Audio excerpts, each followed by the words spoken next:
नुपा साबी होइरसु नुपी होइबिगी मपोक्ता पोक्लुबना नुंगसिबा मसक खंगी थादोइगी पुंसिदा थोकिबा थौदोक अमनी ngasi mayamda khudol tamjagadoriba wari tomboygi thamoi thadoi nupa sabi amani mahak langba pamba nupa sabini thadoi ni class 9 karakpa matamda english grammar gi tuition chalami matam aduda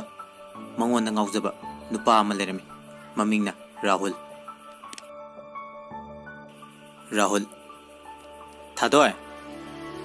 thadoi thadoi kaino rahul amta ngai ko thadoi tuition chaliye namitu udro rahul ado wa amta haike thadoi oi sirege ro rahul as loire thadoi chalo nasak tu yengning de asumna rahul mathoi nungaitna mayum da hanki rahul na thadoi bu asuki matik nuksi adubu thadoi nadi kaisu khankide nupa sabi gi thamoida nupa kanabu nungsiba ngamdoina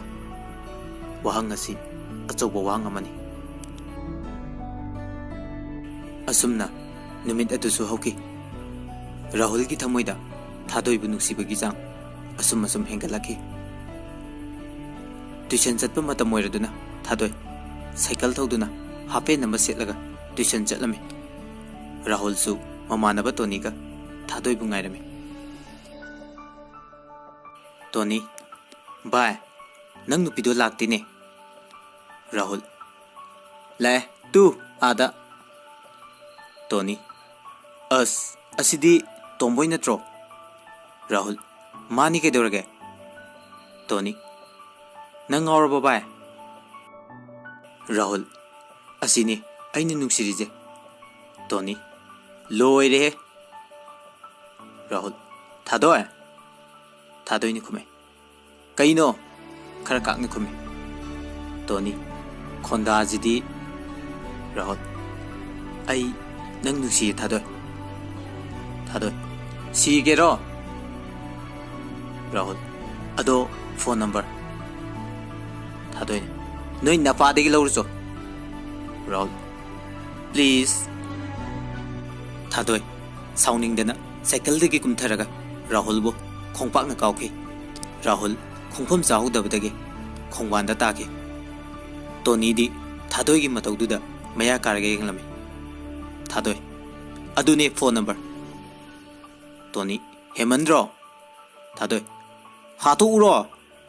toni yare chalo thadoi sauna chatki rahul ge toni ge su gari thauduna mayim da hanke numidangi matamne rahul mathai nuaitana phami rahul gi mama memcha macha gi nuaitaba matau buda memcha na ibungo icha bu kai daurage rahul ima kaisu taude memcha ima da walot kan rahul ima asi hairaga hik launa kaplaki asumna rahul na thadoi ki wari pumba mama da liram memcha ihe adu ki bu kapiba kapkan rahul ima memcha ichana bu pamadi ima di iya luri badi nupi do yek su thokpa nupa su sabi as khangdreda nangna tawrije napa khangadi lan chadana ima gidi iya rahul ima asi haraga noklaga mamabu chetna kolami memcha yengo ima wa hage haujik angang oiri nang laik phajana tam ichage pamada imane ado nang changdau su koiramaro rahul hoi ima rahul mama mapagi mathanta poksaba machan pani mahak silongda lairik tamduna makhurage manakta laibani matamna kanabu su ngaibide rahul silongda chatkadabasu kuidre अदुबु महक थादोइगी मनाक्ता नुंगतीगी लामे नोंगमा नुमित अदो राहुल न चटकदवा नोंगमा वाटलिङैदनि टोनीगे राहुलगा थादोइने तुइछल लाक्प लंबी अदुदा थादोइबु ngaइरमे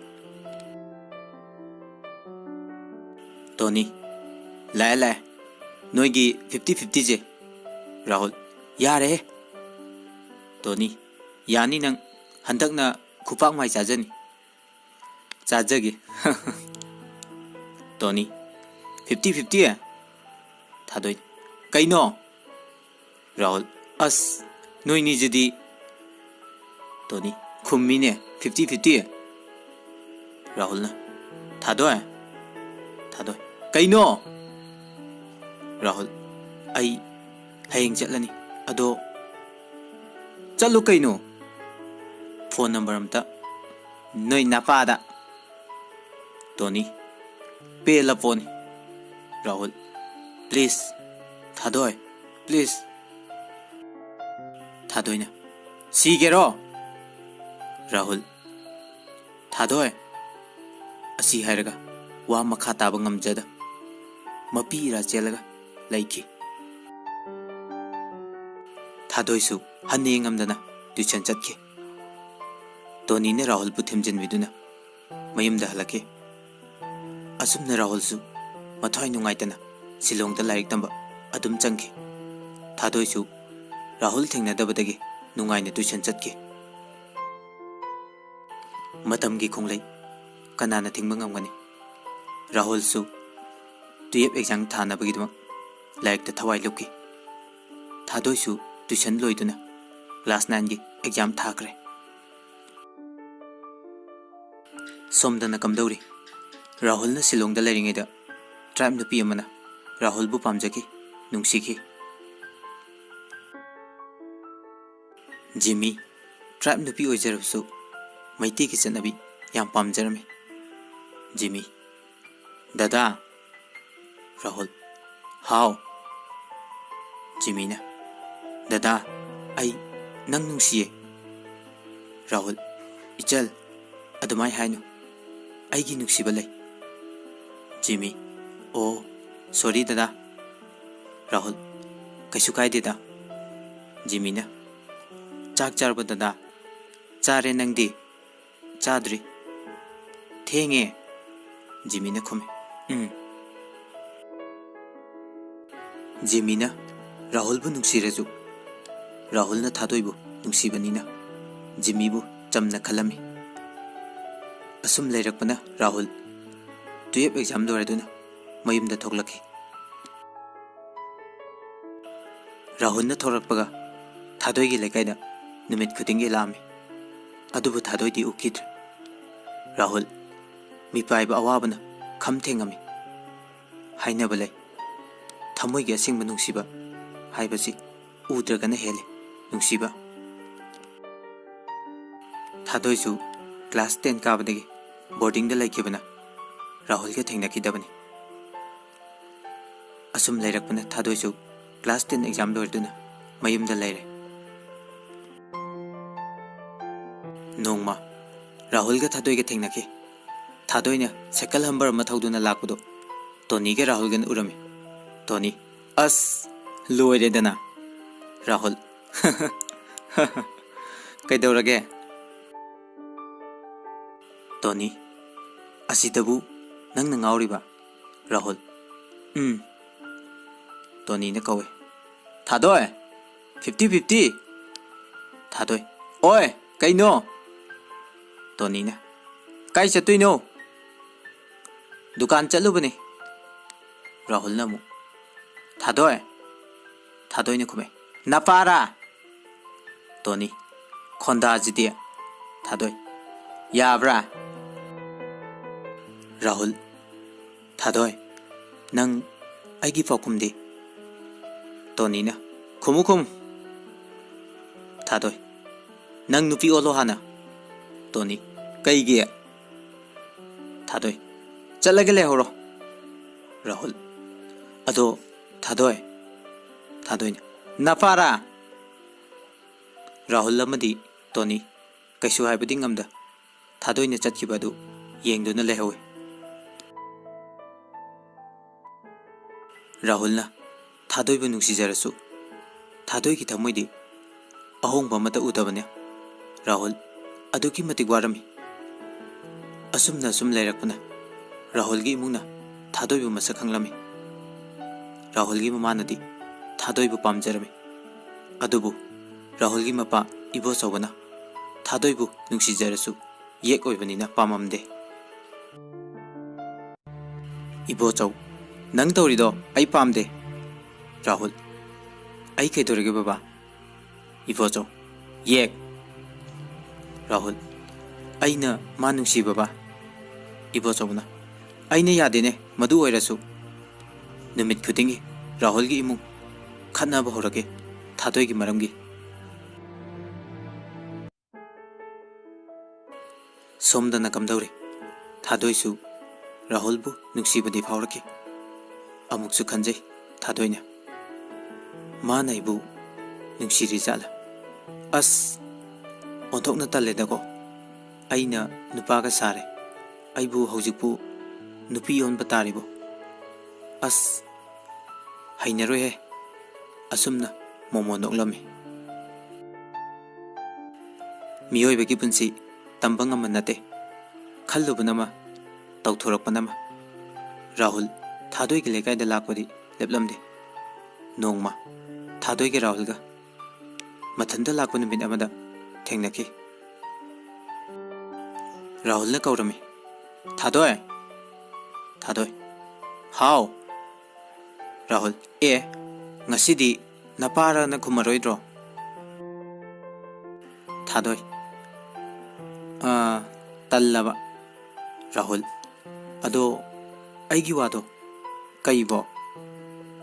aina nungsi haibado ado kaidorage paukhumdo friend hoina tinaje adudi ngamaroi adudi to. Thadoi nang nabu yam fatte. Fattabane. Rahul na ado thadoi chatlage. Rahul na thadoi thadoi kona haige karam kanda exam haidokpaga. Rahul na ado yes haidui natro. Thadoi na khangde. Asumna thadoi nok nok tuna mayumda changki. Rahul ju nungaiba sakaya galoinana mayumda halake. Matamgi matungina 12 exam haidokre. Rahul fast yaure haiduna makhoi imung ado humlang langami. Harau bagi maramda awaba lai haibasi mifum kuding na khangi. Rahul ima memchana khume how. Thadoi da heng haidurge. Hoi hoi. Ibo chawa yaroi chatpa. Rahul baba.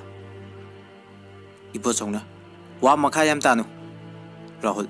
aidi chatkani. Ibo chaw aina pamde di pamde. Rahul aidi pami. Memchana ibungo amta ngai khose. Rahul aidi chatkani. Memcha yare nang ka da changu. Ibo chawa sauning dana machabu khupakna tharami. Rahul sauna magi ka da changki. Numit ado makhoi gi mung yam kanna khanaki. Rahul ga mapaga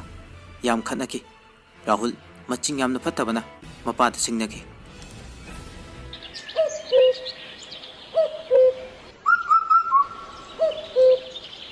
Nongale Rahul saudun silong da chatki. Yek na maram oiraga magi nusiba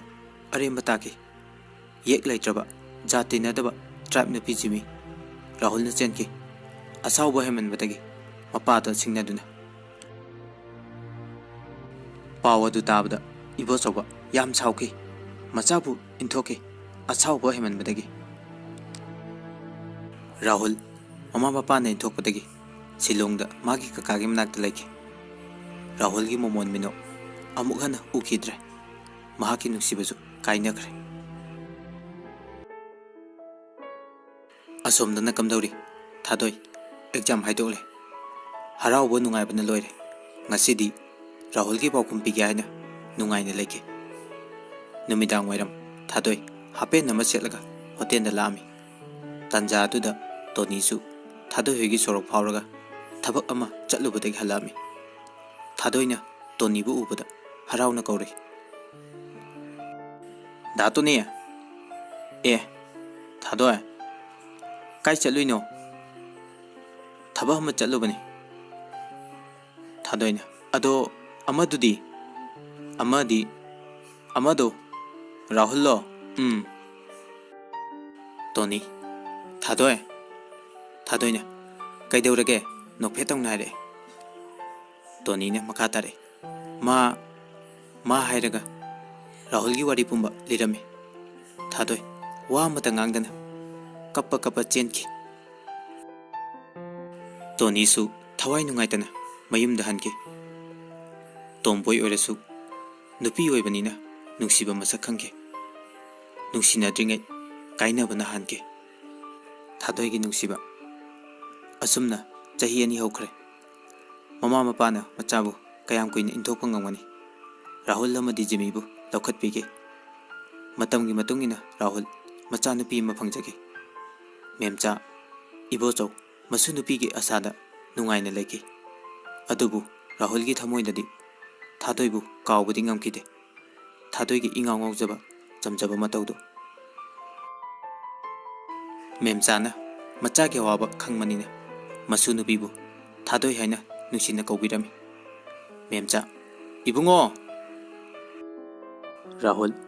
इमा मेमचा केम खल्लुनु राहुल खंदेदा मेमचाना लाइबकिनी खंदो राहुल न खुमलमी इमा नोंमगी नुमिनी थादोयजु 12 exam लोरदना अहानबो college काबा नुमिनी ngасidi थादोयगी पुंसी लोइना होंगले फनेक सेले मसम सांगे येंगबदा नुपी अमना मंगोंदगी तारारोय फजना केदुना college चलमी नुमित अदो थादोय auto दा चलमी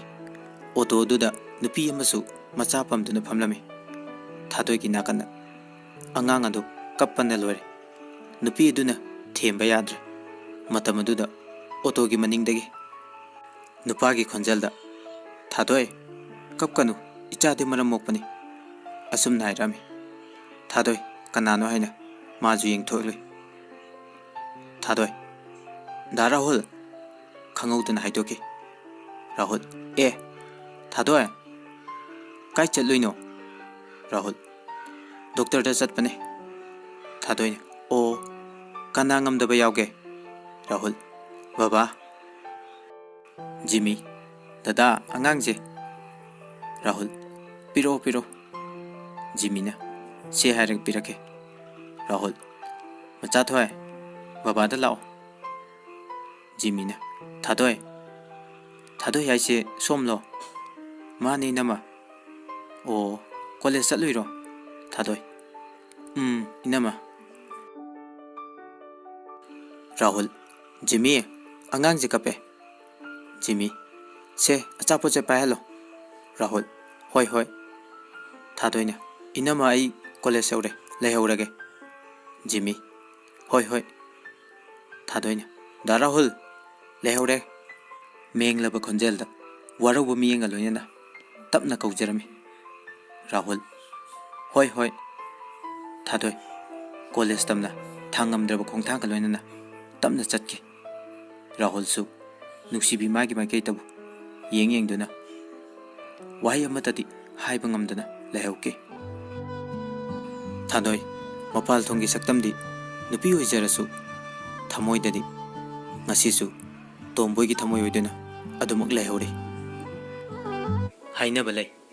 मियोय बायबसि अयन बता पामी फजबदा ngawi अदुबु वातोना वांगलगा क्वांगना फमदे थादोय मागी पुंसिदा साउनिंगबा पेनदबा इकायबा क्याना पुल्लरे ngasiदी थादोय कॉलेजदा मुरुम मुरुम सोलगा चंगे थादोय याम पक्ति नुपानेना नुपीनी कायना तिन Kong हेक मालना अस याम हैनारोइदा दावगमते यादो मानथि अहान बनुमसिदा असुमना बिद याम यावदना कॉलेज चंगे बेल तारदुना थादोइसु क्लास चंगे नावबा वाव फजे सिदिया थादोइ ओए नंग आंगी तो कनांदनो नावबा बेबी करी लमगी लेरांगनो थादोइ नोई नाफागी नावबा ए खुकाक्तो थादोइ फरबा दुदिया नावबा करी नुपी दुने सिबो थादोइ नोई नाफागी नुपी कांबा नाफागी नुपी नावबा हो इमागी ममो ओहनगे थादोइ ngसाइदगी साउनिंग साउनिंग लाइबदगी ताइनफम खंगदबदगी नावबदा किन्न चुनजिनके फरबा दुदिया नावबा ए कई नुपीनुन सिबो मकोक ची चाक चालो मया ममांगदा इकाई नुसियानकी नावबा थादोइ साउना साउना मागी फममदा फमगी असुमना क्लास होक्रे पुंखायमगी मतुंगदा क्लास लोइरे थादोइ बेरेंदादा सुम लेपगले कॉलेज अहानबगा ओइबनिना ममानबी कनामता तिनद्रे तंजादुदा नुपी म चंगक्तुना मागी मनाक्ता लेपके नीरू हाय आई नीरू तिनजे थादोइ ए होय थादोइ इंगंगै नीरूना मिंगदे थादोइ नीरूना खुमे nice name Thadoi same to you Niru सक याम फजे थादोइना नंगसु फजे नीरू क्लास संगजे असुमना थादोइ अमदि नीरू क्लास संखे थादोइना असुकुइबा नुपा सारपा नुपी अमदा कोइरक्ते अदुबु माना नुपी ओलक्लबा मतमना नीरूबु हेक रुबदगी माबु नुसिबा पाम्बा फावरखे मथंगी नुमिने थादोइ मिंगसेन ममांग फमदुना मोमोन मोमोन नोक्तुना वाखल मोन मोन खलमी थादोइ आइसिबु नुपी अदुम ओलद्रने नुपा अमुक सागिजिरा फदी फजे है नीरुदो आइबु ngasi kerga chatkidrane लिपस्टिक का जिबु तैगिद्रने ngarangna नुपी दौने केथरगा चले अदुगा ngasiना तोंबोय मुक सारदी फजरनी असुमना वाखल अमदा तावरिंगे मागी फोन गिरिंग लाअमे थादोइ हेलो नीरुना लाक्ट्रिबो थादोइ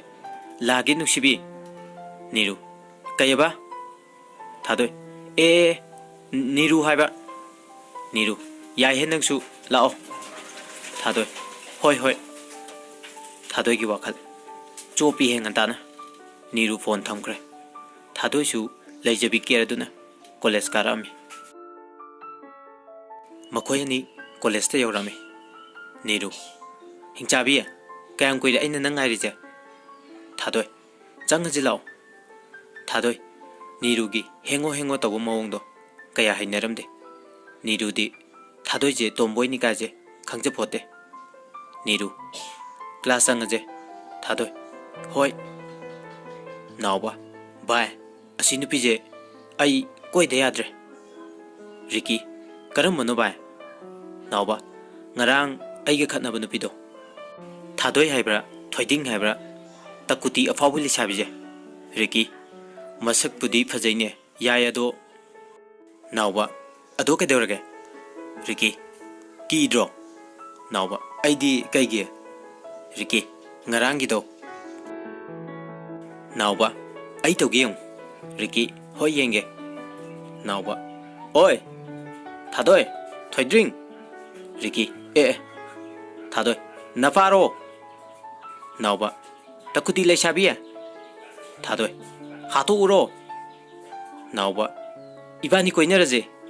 क्लास तुदी छात्र लोइन नोय रिकी अमदु नैगी नीरू नंग थादोइ करी नीरू पलकदगी थादोइ साउदुना मागी बेगतुना नावबा मदी रिकीदा थोमनमे नीरू कइनो थादोइ नंग तोरिदो थादोइ तानिंगदे तुमि लेउ नावबा नंग याम फावब्रो थादोइ फावरे नरन फावबु नते नावबा ओय पोंग हवाइना पोंगेन पोंगदी उयान जबुदा कयम कानादबने थादोइ करम गली दे योनबा प्रमाणो नावबा मी याम बुसिती थादो खरा तौरकने नावबा तकुती लेशाबी थादो ओए गली पाखंग नावबा ए ओजा संगपदगी क्लास हौरे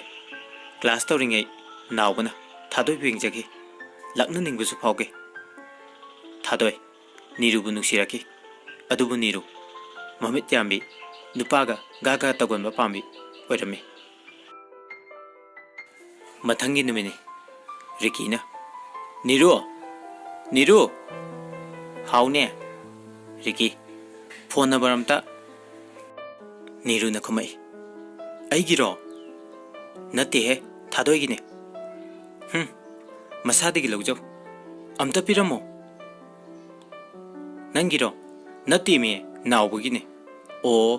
आइदी नंगी मालोरबा आइगिदी नंग लैजिदी अदुनेबा अदो इबानी जे कबाई तौजेबा नीरु न खुमई ओके सेंगबो सेंगे मखोयनी नोक नोकतुना चंगलपो उबदा थादोय साउनिंगदना नीरुबु कौरे नीरु खंगी हिंचाबी थादोय लाओ हारगा नीरुगी मखुत पायरे चिंगी रिकी असिबु नुपीरु नुपारो मसक खुफजजिगा तौथोरपना पुरा लाबा थादोयना नीरुबु मखुत पायरगा चिंगचिंगदुना कैंटीन दा चंगे नीरु कईनो नंग तौरीजे थादोय नंग हवाई याम पामरा ए कई खुवाइनो नंग नुपागा गागा तौदो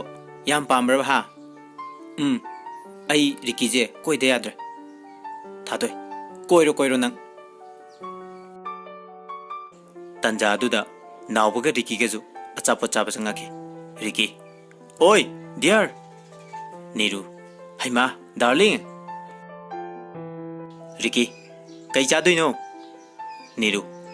अचापोत हाइद्रजु सिदा फमु होय डियर थादोय याम तानिंग देखो नावबा नाको मेंजलो स्वाइदे फमकनु नावबा नंग नथौ नते कुसी रिकी यारे हे नोय अनीजिना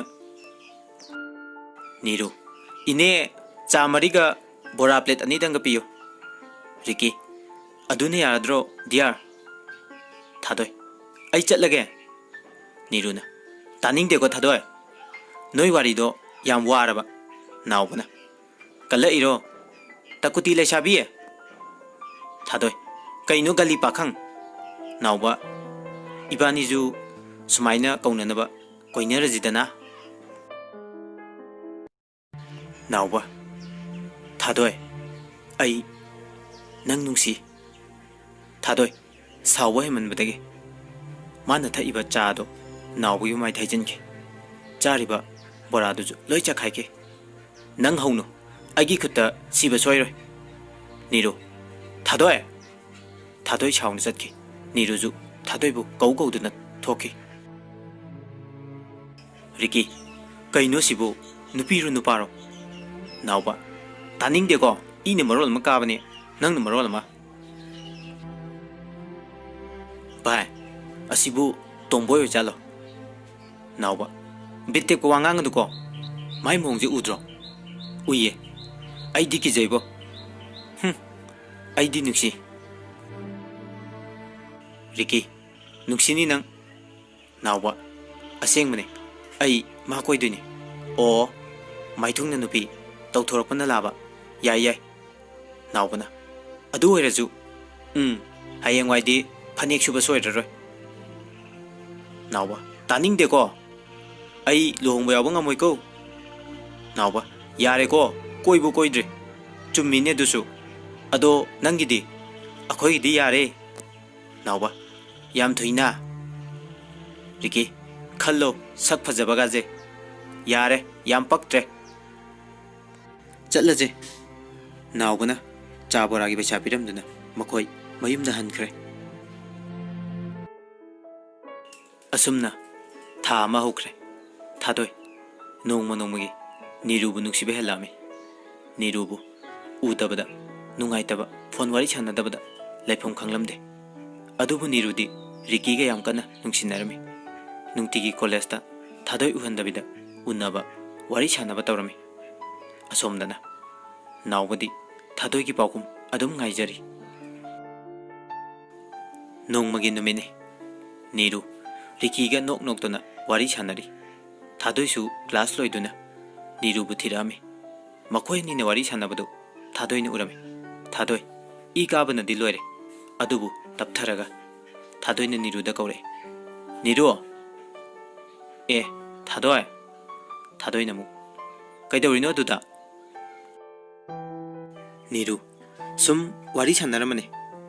थादोय चाथौजि लाओ होय Ricky ngaikho dear kaidorage nawbo kauruge e kaige pulap thakmina je hoi chalo Ricky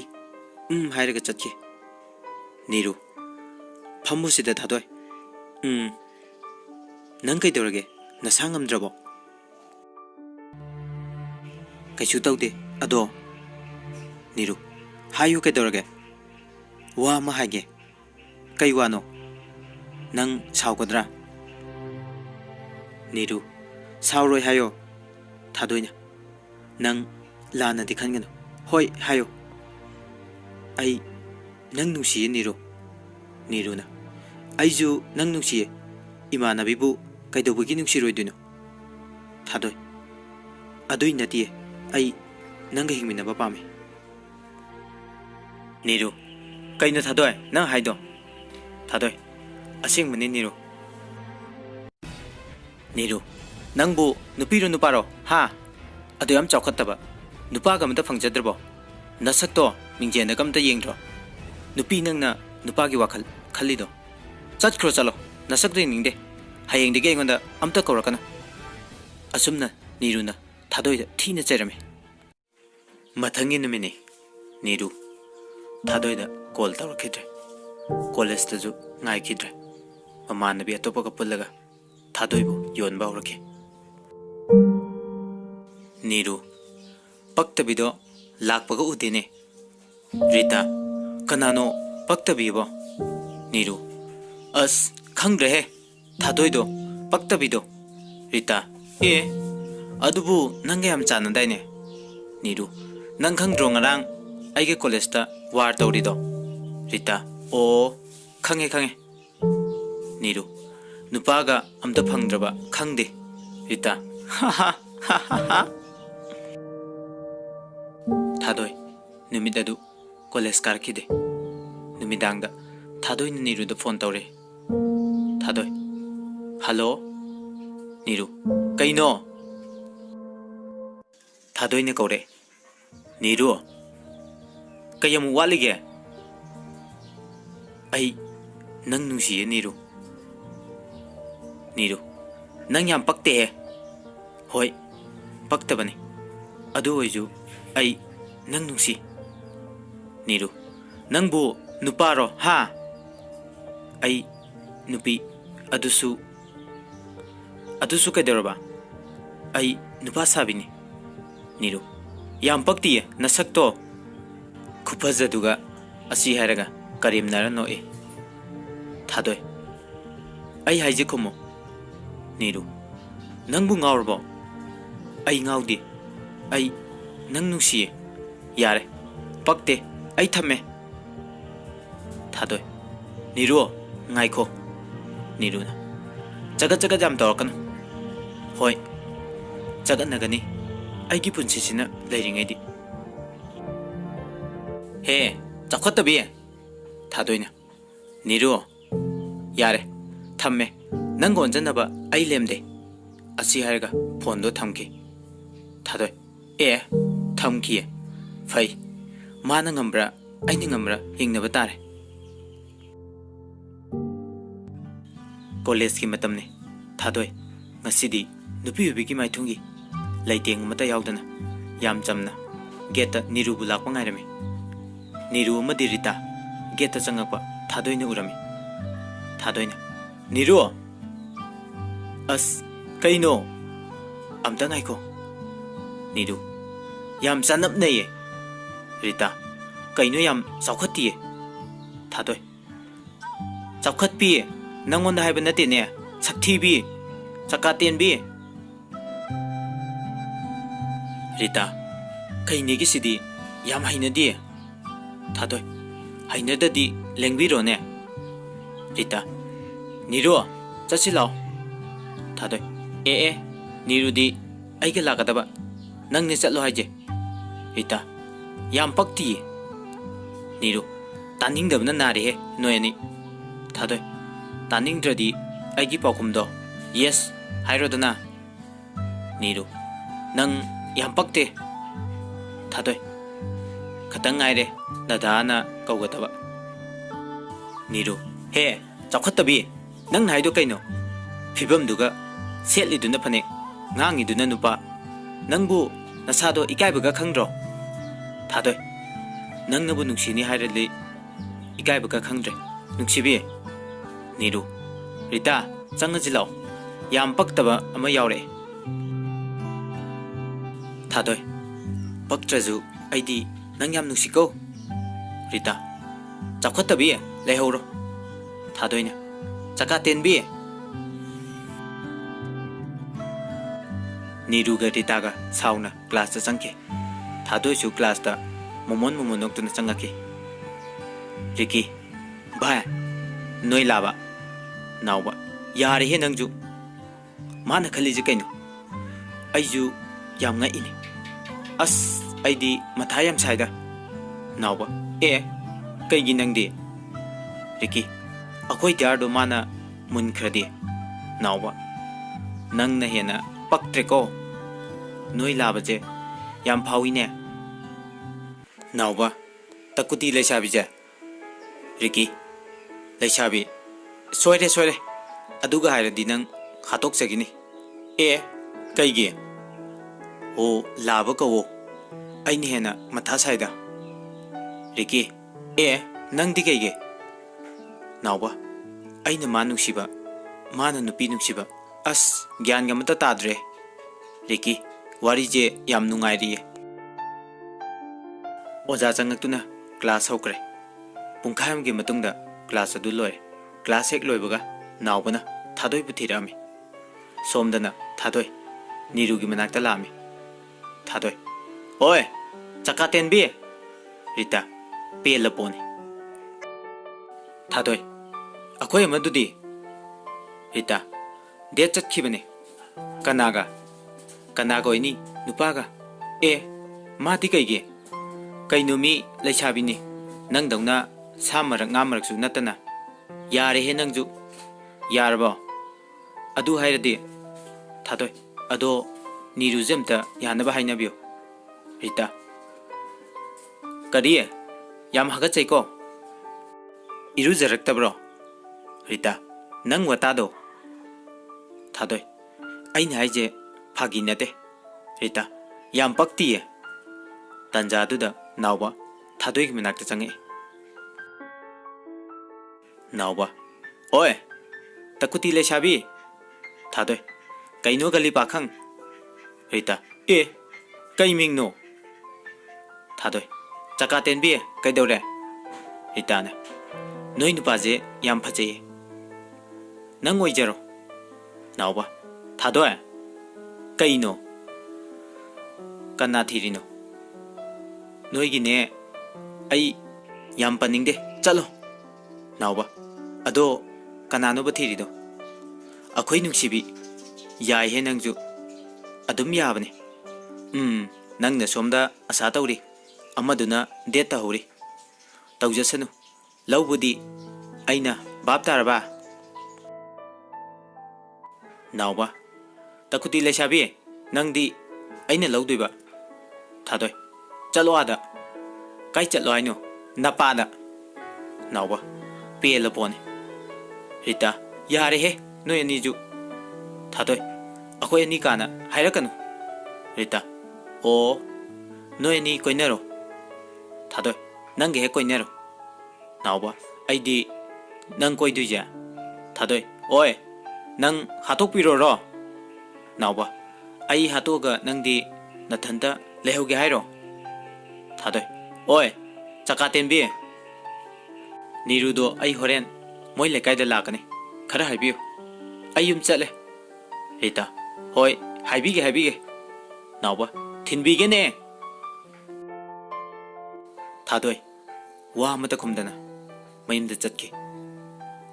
नुंसीबा हाइबसे अंगकपने नुंसीबा हेमनबदे इकायबा खंगदे हाइने थादोय हंदक्ति इकायबा हाइबदो अमता याउद्र मसादा नीरुबु नुंसीबा हेमनमने नुमिदांग वायमगी मतमने थादोय happen अमा सेटलगा मसम असांगबदो ngasiदी संबुल पुंजनदुना तुपी अमा उपलगा गाड़ी मचा थौदुना नीरु होय लेकायदा नीरु लुम्बा लामे मतम अमदा साइकल हंबर थौरंबा थादोयदो ngasiदी गाड़ी मचा ओइन थौरे थादोय नीरु थोलपा ngairame थादोय कई नुबिनो सिबो कोक थोरकेदी अइना ngasai रितादसु हाइख्रबनी ngasi ई कादनबा मयुमदा चंगुनिको काना पोते कॉल दौसिनगे नीरु हेलो थादोय थोरोदना कईबो कईनो आई नोय थोंगांदा लई ए नंगदी कईगे कईनो आई नंगुनबा लाइने याम पक्तेको थादोय अदो हाइपेता थोरो नीरु चलो आदा थादोय थोरो को नीरु याम पक्तेको नसक्तो यिंगदे आई येंग्रजु नंग येंगे लाइने वारे नंग याम वारे ngang tholo yam hainade ai thorokpa ngamoy nang tholaktadi ai sida dum laigani lairo nang adum lairo थादोय Neeru नंग आइगे अवाबसे खिता खंगबियु नीरु याम पक्तिये नंगबु नुपारो हा आई नंग याम नुंसिये नीरु आई नंग नुंसिदे याम चावखते नंग थादोय चावखतपे थोलोमता उजरगा चलगे नीरु मी याम उसिति नुंसिबे आई नंग उद्रदि तुम्बा यारोय नंग अदुम लेहरो आई phone थमे ngaiko thamginu chatlo thengi nangju nongju ta dore numichu tare thadoi nang thor tingai ai halloi niru adudi thame nawa logde sauna phone thamki thadoi e thamkhra male phai phai ngasidi ma thor ti bau adum ngaige tanja aduda nongsu taba horame adu thadoi nong marakta nirubu adum ngairame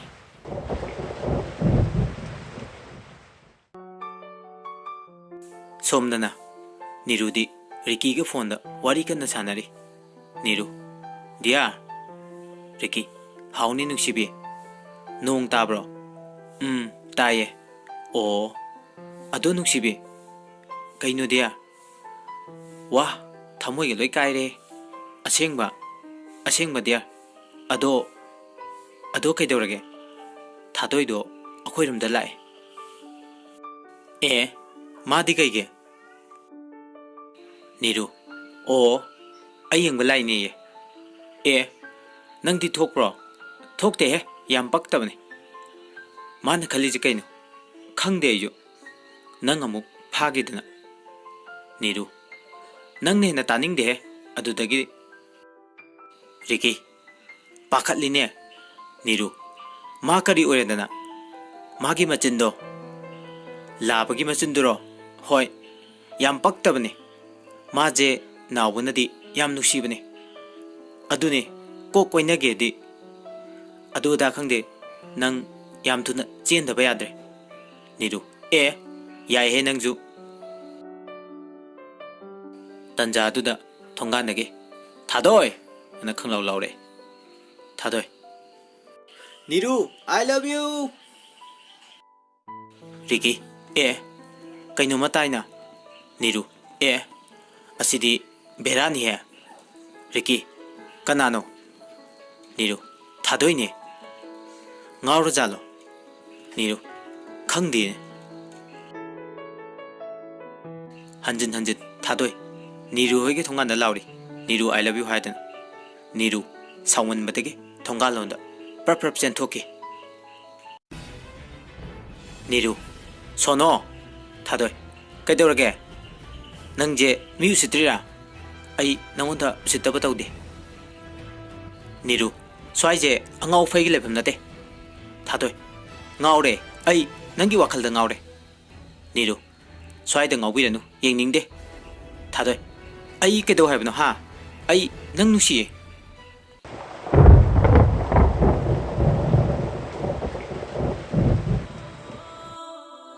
niru thadoi bu laktan inke aduga mim da changke thadoi nong marak tu da niru bu kau du na laki adubu niru han yengbi rakhide thadoi उपाय लेट्रदुना नोंग मरक्ता निंग बकायब अमगुम तपना तपना मयुमदा हलकी ngasiदी थादोय निरुगी वाखलदा चागनी थकनी हाइबा काउख्रे सोमददी निरु थादोयगी ममांगदा रिकीगा तौगे मतागुम गागा तौबा थादोयना नुंगायरदबा थबक ngakta तौबा होरकी नोंमगी नुमिनी Niru dear Ricky how Niru आई college से बिचुम यावरक्ट्रे कईदौरगे पक्तबिदो अदुगिबु केम खल्लुनु अस बिट जामते आई मा उनी खनबदा रिकी अदु ओरगना अखोयदा चटलजिरो अदुनु फरदरा मखोयनी नोक नोकतना कॉलेज से चंगामी मखोयनी की मतौदुदा थादोय ई कारमी थादोयने रिकीदा ममितना खाने यंगलमगा चटकी रिकी कईनो सिमी यंगजिदे नीरू याम पक्ति हा हा हा रिकी तानिंग देखो तंजा चादना वारी छाना छानादना क्लास चंगे कॉलेज के मतम लोयदुना रिकी अमदि नावबा मयुमदा हलामी लंबीदा थादोय मखोयबु ngaiduna lerme रिकी बाय नोय लाबजे ngasiदी खुंगाव का सेले नावबा अस पूरा लाबा रिकी ngasiदी मसमगु उदि तुपीगा उपदना नावबा कई अमुक हायक्तुय जानो रिकी अस आइदी ओंथोकना तले थादोय ओय रिकी कईनो नंजे मी उसित्रीरा कईदौरगे आइना कोइबा नुपी नत्तदि नंग वारी छाबम लैत्रबा रिकी ए करीबा कोइबा काना आइगा कोइनरगा थादोय नंगिजे मी उसित्रीरा रिकी उसित्ते नंग कईदौगायनो थादोय अदोयदि हायरगा रिकीदा खोंपांगना काउके रिकीगा थादोयगा फुनरे थादोय सावबा हेमनबदगी रिकीबु काउबा नेप तौरे नावबा कईनो नोय अनीना तौरिदो थादोय हे नंगजुने असी हायरगा खुपांगना थागे तौवे नावबना थादोयगी मखुद ताप लाउना फारगा नावबा थादोय थादोयना नावबदा मखुद थादोंनबा कन्ना हायरमी थादोय ओय थादो खुचे नावबा नंग तौरिसे कईनो थादो हायबने थादोय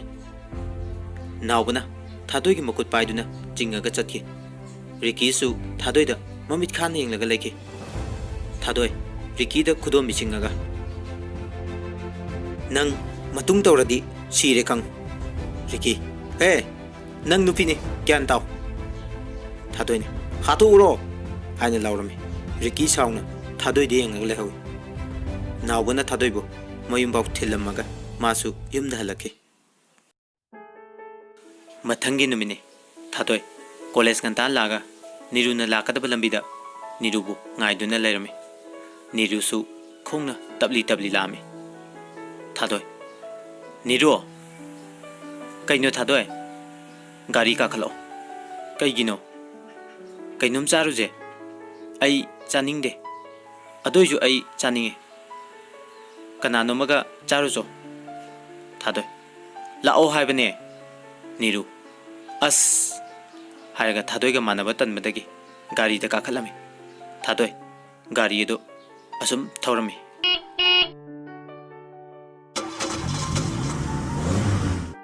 नीरु थादोय कायदन चतुइजे अदुम तोंगो अदो कदायदनोबा थादोय आइसु खंगदे नीरू थादोई मोंगदुदा पाखत पे हेमनबदगी रिकी दा टेक्स्ट तौरमे नीरू रिकी आई थादोइना कदाइदोना मपुरे ए कायदा खंगदे ओ फरे आई लागे लोकेशन थारो नीरू होय रिकी यौरजु थारो नीरू होय थादोइना नीरूबो अचिकप लमांग अमदा पूरगा लामे नीरू थादोय नंग तौरिसे कइनो थादोय फजद्रो मफम से चलजि लाओ ngahak ngai ko नीरू अदो आई इसिंग थंगनिगे थादोय गाड़ी दे हावे आई लौथोके होय तंजा अदुदा नीरूना रिकीदा लोकेशन थारमे थादोय से इसिंग नीरूना थादोय चलजि लाओ थादोयना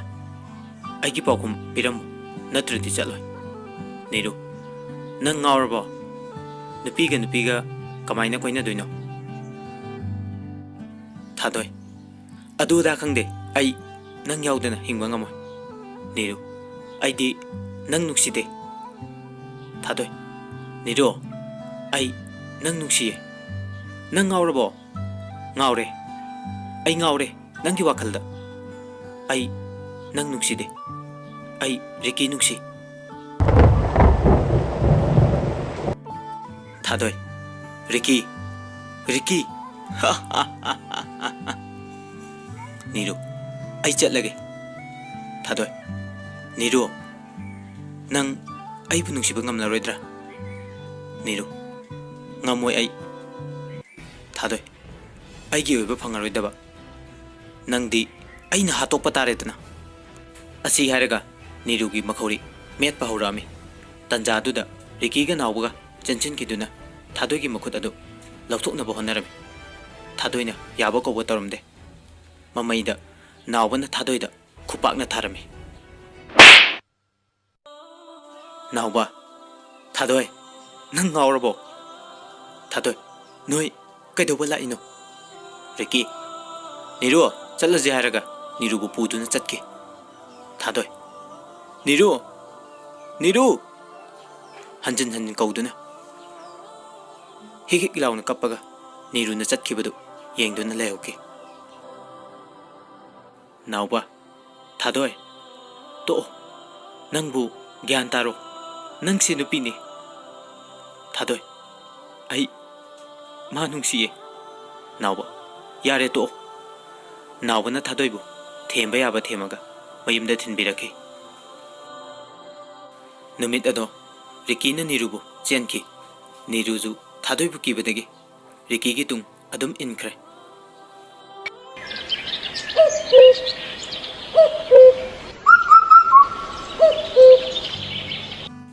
नोंगाले कॉलेजता नीरू चेनखिबगी पाउ तानरमी नुमित अदु थादोय कॉलेज खरा थेंगना लामी थादोय उबदा रिताना करेमनबा मिनोका लोइनना कौरे थादोय थादोय कइनो चकातेन पाइख्रेने थादोय कना ओ नोय नुक्सिबिदो ए मादी कनादा कायदा कनादा ओइनी रिकीदा ngarang चेनख्रे थादोय वादु ताबदा मपीरा चेलना क्लास संगदना ngarang gi mafam aduda लाक्तुना पेना कपचबा नतना उपाय लेट्रे थादोय नीरू नंग आइबु कईगी हुंदोमिनो आइदी कना येंगदुना लयु हायबनो आई नंग याउदना हिंगबा ngamoi मफम अदो ngasiदी थादोयगी पेंदबगी खोलाउना निलरे हौरिबा उपाल वपाल पुनम थादोयगी मतौ उबदा मखोइसु थमोय कायरे ngasiदी सोमदना कमदौरी रिकी डियर नीरू हाउने लुहोंगबसु थुजिलनी हाय नुंगाइरे रिकी फजना चलो नीरू होइबा नीरूजु रिकी की अहल मन तौरगा मयुमदा थिनखरे नोंमा नोंमा होकी कॉलेज ता नीरुबु उदबदा थादोय असुकी मतिक वारमे नीरुजु कॉलेज कारखिद्रे थादोय चाकनी थकनी काव मखै नीरुबु उनिंगमना महाक नाहकते फावबा लैतारमदे नीरु होयगी लेकायदा लामी अदुबु नीरुदी उखिद्रे फोन नंबर सु सिनख्रे नीरुगी लुहोंबगी मतमसु नक्सिलाई नोंमा थादोय अंगावबा मगुम लंबीदा गाड़ी थौदुना चटपदु नावबना उरमे नावबा ए थादोय निने मादी कदाय चली जानो नावबजु थादोय न चलिबदु मतुंग इनदुना चटकी लापतकना थादोय बेंदर अमदा चंकी नावबा ए माना चंगीजिदि बेंदर दनिने मादे सिदा कैदोबा चंगी जानो नुपा ए युगा थईदुबो नस इफा फजगई थादोय नरल न थकपा नते नुपा अखोइदा चलजे थादोय माना थईबा यु बोतल अदुना नुपा अदुदा खंगौदना थोंखे खंब्रादो नुपा ए मियाम सिटी थादोय खनबा याम हरकनो नुपा अदुगा थादोयगा फुनरमे नुपी ओइजरबसु थादोय नुपा ने हेंजिनबा यारमदे नुपा अदु थादोयना तोटपा याबा तोटलमे अतोपा नुपा अमसु थादोयना तौरिबदु मया कागी येंगलमे तंजा अदुदा नावबा चंगलामे नावबा थादोय थादोय ए नंदी सिदा कदोबा लाइबा नावबा नंदी मीगा कईगी खनरिबा थादोय आई यु थकपा लापने मी उसिलक्तबा अदुगी तोटपीरिबा नावबा यारे युम चलज लाओ थादोय नंग चलो आई यु थकिनी नावबा यारे से चलजे थादोयने यादबदगी नावबा थादोयने यु थकपदु संगमी थादोयगी मौंग अदु उरगा नावबा नुकनिंगबसु फावे फुनिंगबनदि लोरे अदुबु नुंसिबी माना वाबा उरगा नावबना हेना वारमे थादोय यु थकपा लोरगा नावबना युमदा थिल्लामे अदुबु थादोय युमदा हनबगी महूत नीरु होइदा लामे थादोय ओय गलीबा खंग नावबा हाउने थादोय ngasidi akhoi nungsibido amta kauthoro नावबा तानिंगदेको थादोय आई माबु अरोइबोइना अमुक्ता उजगे नावबा मी लुहोंगदुबा हयेंगदा गायरबनी नंग कारण तौनु थादोय नावबा नावबा युम हंजिलाओ थादोय प्लीज प्लीज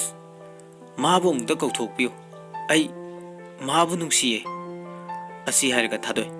हिक हिक लाउना कपले नावबा थादोय नंग ज्ञान तारोबा थादोय नावबा प्लीज थादोयना फना याम हायरसु नावबना निरुबु कौथोकिदे लुहोंबा हेंगदा गायरगा करमना कौथोनी नावबना थादोयबु कप्पा थेमिदुना मयुमदा थिनबेकी नावबा फजना चंगुको थादोय लेहौरगे नावबा होय होय आइजु चलगे थादोय फजना चलो नावबा नावबा मयुमदा हलागा मथंदा खंजे थादोय नंबु करम कांद ज्ञान तारक्तुइनो आई नंगी कनबदा याम वाई आइना नंबु असुक याम नुंसिरिजे नंगनदी नोंमता खंबिदे ngaikini ai nang naibu nungsibirakpa asomdana थादोय ngasi din nirugi wakhalda ngauchatnare adubu nirudi luhongki dawre matamna kanabu sungai bide nirugi luhongba numine ngasi di थादोय pukning nungsina ahangba lamang amada phamduna kaple khanghaudana phone gi ring lake थादोय na yenglubada niru oiramke निरुना थादोय थादोयसु Niru Niru थादोय नंग कायदे लेगे आई लुहोंबा लाओइद्रो थादोय निरु आई नंग येंबा ngमोय निरु थादोय असी हायरगा हिगिक लाउना कपलले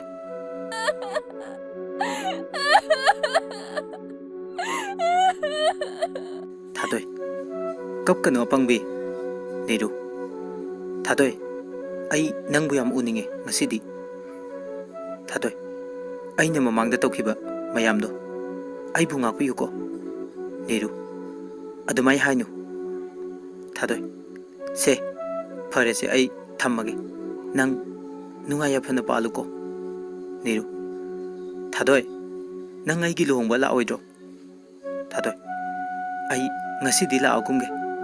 नोंगमा लागे Neeru थादोय ngasidi आई नफमदगी कईगुंबा मता निजगे थादोय नंगी अपामदो हायो आई पीगे नीरू थादोय नंगी पुंची अदो नुपी अमगुमना अमुक्तंगदी हिंगबदो आई उजगेबा नंग नाइबु तासिंगना नुसिबो ओइरदि थादोयना नीरू असि हायरगा हिगिक लाउना मिटकी पी थिंगबा ngamdana मखोल थोंना कबलले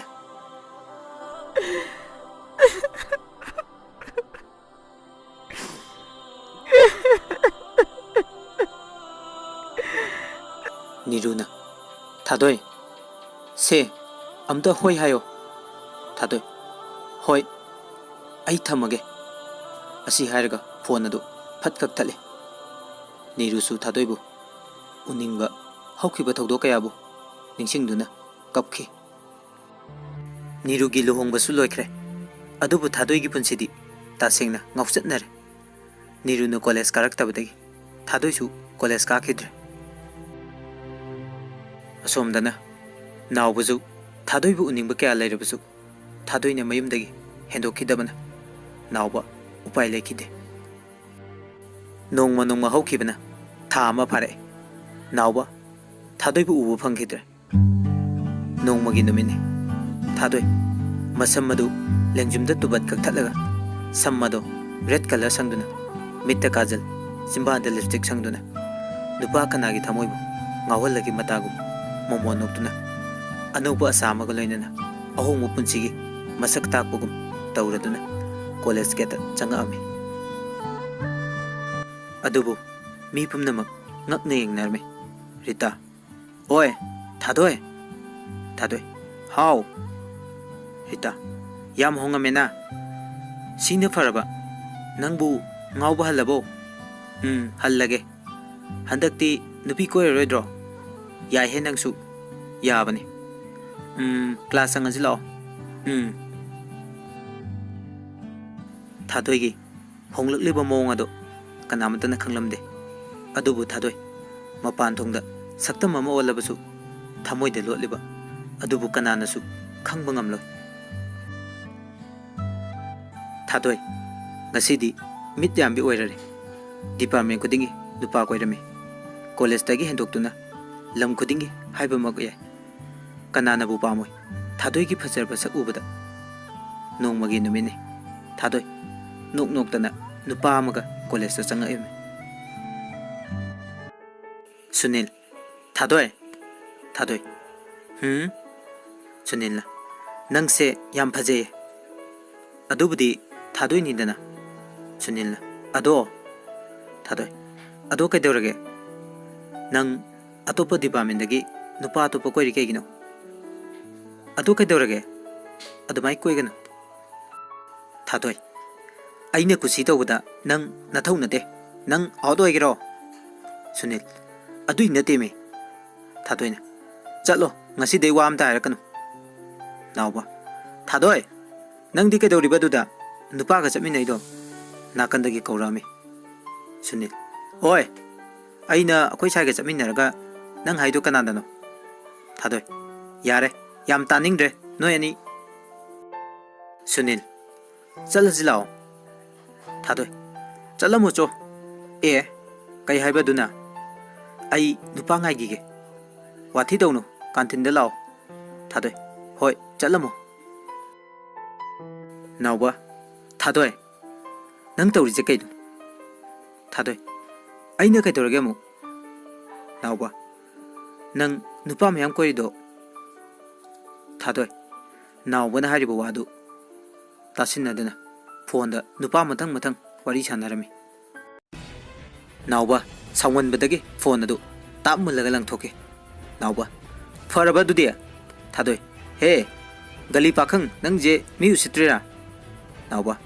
नंग नुपा याम कोइनिंगबगी पेलबा हौजिकते थादोय आइने तौरिजे नुपी अमगी मगुन खंगबा नुपी हाइबजे अहेन मत थिगदबा मपी इरा चेलगा खोन कलब ngangai नाउबा थादोय थादोयने चतख्रो चलो नाउबा थादोय बुहन्ना यंगलमदना चतकी थादोय मपी इरा चेलगा नाउबन चतकीबदु यंगावे तोन थादोय थादोय ए नंगदी काय चलुइबा तोन नोय कॉलेजता नंग लुम्बा लाइनि थादोय ओ याये नंगसु तोन ngасidi कोइबा चलुजिदना नोंग चचे यारे नंगी नोंग मजे मतम याद सिदी अदो ngasi चलजे आई तले तनबे यारोय नंगना कोइबा चचे हारगा सुंया याद्रिजे कइगिनो नुंसिनबदि कुइरे नोंगमता फजना कोइबा चु चते थम्मगा वारी साना जाबसु यादे थादोय आई अदुम पामदे तोन फरे दुदी आई चलगे होय थादोय नुपा मयाम कोइरसु नुपा अमतना कोइबा चचे हाबदा यारमदे मतम खरा हौख्रे कॉलेज की सेमिस्टर एग्जाम लोइबा नुमिनि नाउबा थादोयदा मागी थमोइगी ओइबा वा अरोइबा ओइना हाइगे हाइदुना गेटता एग्जाम लोइरदुना थादोयबु ngairami थादोयजु एग्जाम लोइरदुन थोलै नाउबना कवि थादोय हाउ एग्जाम नुंगाइब्रो नंग कना ngairino नंग ngairine कई लेरगे थादोय ngасidi आइगी पाकुमदो असेंगबा मतदि हायुबा थादोयने याम पक्तिये थादोय प्लीज थादोयने आई नंग नुसिदे पामदे नाउबा फरे आई नंगोंद अमु हना येलरो नंगसु फजना लयु आई मतम खरा ट्रेनिंग अमा चलनी थादोय आई पुंसिगी नंगोंद येतबा ngambो ओगेको अदो वा मतदि हाइजगे नंगना तौरिबदो नुपीगी मगुन नते नुपी हाइबसे इंग तपी नुपागा गागा तौदबी अदु नुपीगी मगुने फरे आई चलगे हारगा नाउबा थादोयबु हन्ना यंगलमदना चतकी थादोय ए आइना वामतगा हाइबा नंगौदी चतख्रो नंगसु इनाक्तगे लामना चतख्रो आई इथंदा हिंजगे असी हारगा हेगिक लाउना कपचरी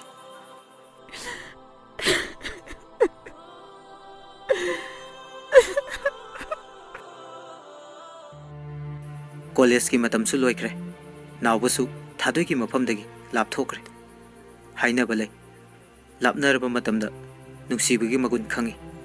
थादोय हौखिबा दक्तो कया नाउबना मागिदम वाजखिबा कया दुबु निंगसिंगुरगा नाउबबु नुंसीबा हेलै नोंमा थादोयना रिकीदा कॉल तौरमे रिकी हेलो थादोयना हेलो रिकी थादोय कई लेरगे वामता हाइगे तौबने कई हाइगे नाउबा नाउबा कईदौरगे मागी नंबर अमता पियु ए असुकुइबजे मागी नंबर खंगदबा थादोय माई फोन दो ताहौरे हाबने नंबर चतपदी अइंगोंदा याउदे थादोय अस अमता लौबीगेरा होय लौरगा हाइरके थादोय होय रिकीना नीरू मुक पामद्रबो हाइरगा फागी तौरे थादोय ओ अदुदी नंगी रिकी होय फरे फरे थम्मो थादोय होय थादोय ngасidi नाउबगी नुक्सिबना ngaure नाउबगी मरमदा ममानबा ममानबी कयादा हंजकी नाउबो थोरकपा ngaibada अवाबा मोइकी नाउबगी पाउकुम पीरगे हाइना मतम पुंबदा नाउबोबु ngaijeri चाही मा हौख्रे नाउबा ट्रेनिंग लोइदुना युमदा थोकले थादोयसु एमयूदा मास्टर तौरी नोंमा थादोयने रिकीदा हाइदुना नाउबगा उन्नरमे थादोय नुसिबा माबु उजरनी खंदुना नुंगाइबा आसा अमगा नावबा ngairmi नावबसु लाक्तुना थादोय की मनाक्ता फमलरे थादोय नावबदा कौवे नावबा कई हाइगे याम होंगमेको नंगसु होंगले आइदी होंगद्रे नावबना होंगले ngasidi yam ing tape yam phajaye थादोय नंगसु फजाये नावबना कौरे थादोय कई हाइगे पुंसी से नुंसी को नुंसी अहोंग मन थले को थादोय लोइने होंगलबा नावबा होंगले थादोय थमोइसु नावबा होंगदे अदुदी पुंसी गी होंगलरे अदुबु आई नंगी नफमददी येतलारो थादोय नावबा तंजादुदा नावगी फोन रिंग लामी नावबा हेलो ओ लाक्चरगे ngaikta ngaibiramo नावबा थादोय आई हालमगे आई थबक अमा लेरे थादोयने कई थबा नावबा थादोय आई नंगोंदा येतलगुंगे खनख्रे अदुदा इमा होइना आइगिदमक हाइना सिंगनबा अदु यारे हाइना खुंख्रे नुपीदो ngasi उना जाइनबा थादोय ओ याम फै लुना तौबियो चलो लाइबक फबी अदो ngaइरमनी नावबा नंगसु फजना चलो थादोय आई नंगोंदा लांदी लानखिदबनी नावबा थादोय की मनाक्तगी तपना तपना चटके थादोय नंगसु आई फुंगसिदी वारौरबा आई नंगसी नंगी पाउकुम पिगे हाइदुना लाक्लबा मतम असिदा नंगदी मपु पालमलबा थादोय ngasidi मखोल थोकना निंगमदबा कयागा लोइनेना कपलरे थमोय सेंगना नुंसिरबा मगी नुंसिबाबु मिराइरुबना महाकसु ngasidi अवाबदो फंगलरे थादोय ngasidi मागी थमोय मचे ताना कायरे मसाना तौजरुबना मसाना फंगजबा ताबनी थादोयना तोंबोय ओइरुबना मागी थमोयसु तोंबोयगी थमोय ओइदुना अदुमक लेनबा ताखे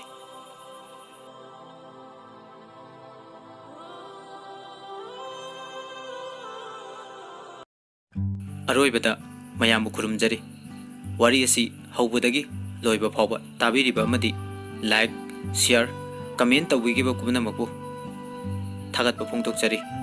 अइबगी माइकैदगी अमदि वारी असिबु पाजरिबा नेटरगी माइकैदगी अमुखाना मयामदगी बिदाय लौजरी याइ फरे।